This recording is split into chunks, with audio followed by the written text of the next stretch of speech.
क्या हस्त मैथुन करना सही है या गलत? चलिए जानते हैं गुरुजी क्या कहते हैं इस बारे में।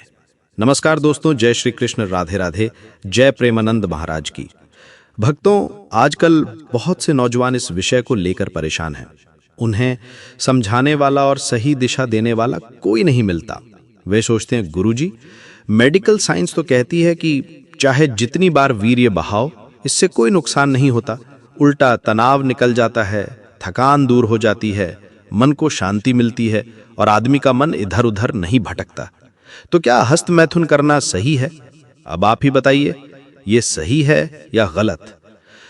मैं कहता हूं, अपनी अक्ल का प्रयोग करो।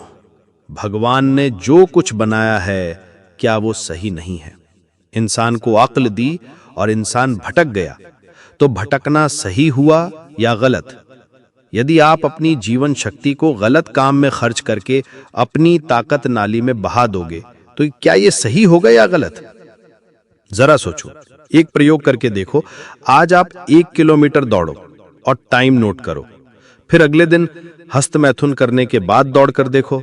आपको खुद अनुभव हो जाएगा कि शरीर की शक्ति कमजोर हुई है या नहीं। आयुर्वेद कहता है, भोजन से रस बनता है, रस से रक्त, रक्त से मांस, मांस से मेद, मेद से अस्थि, अस्थि से मज्जा और अंत में शुक्र यानी वीर्य बनता है। यानी वीर्य सबसे उच्च स्तर का सार है। वीर्य ही वो बीज है जिससे आने वाली पीढ़ी जन्म लेती है।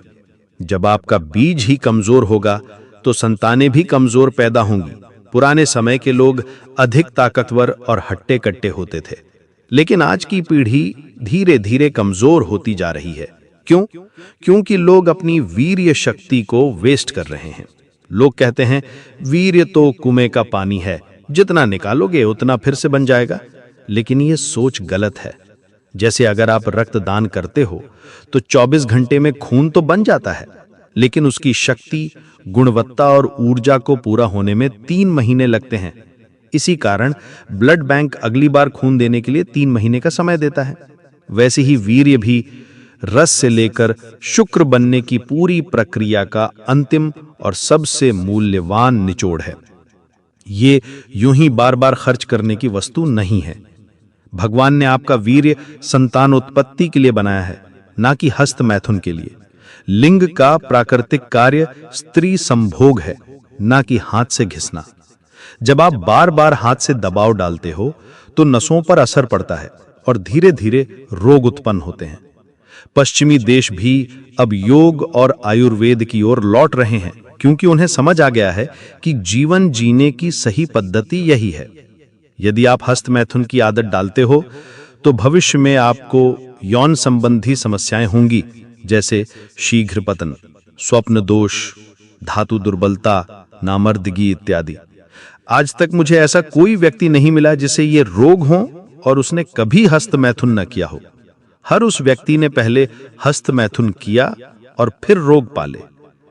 यदि आप चाहते हो कि आपका जीवन लंबा, स्वस्थ और सुखी हो, आपकी संतानें मजबूत हों और आपकी जवानी देर तक बनी रहे, तो अपनी वीर्य शक्ति को व्यर्थ मत गवाइए।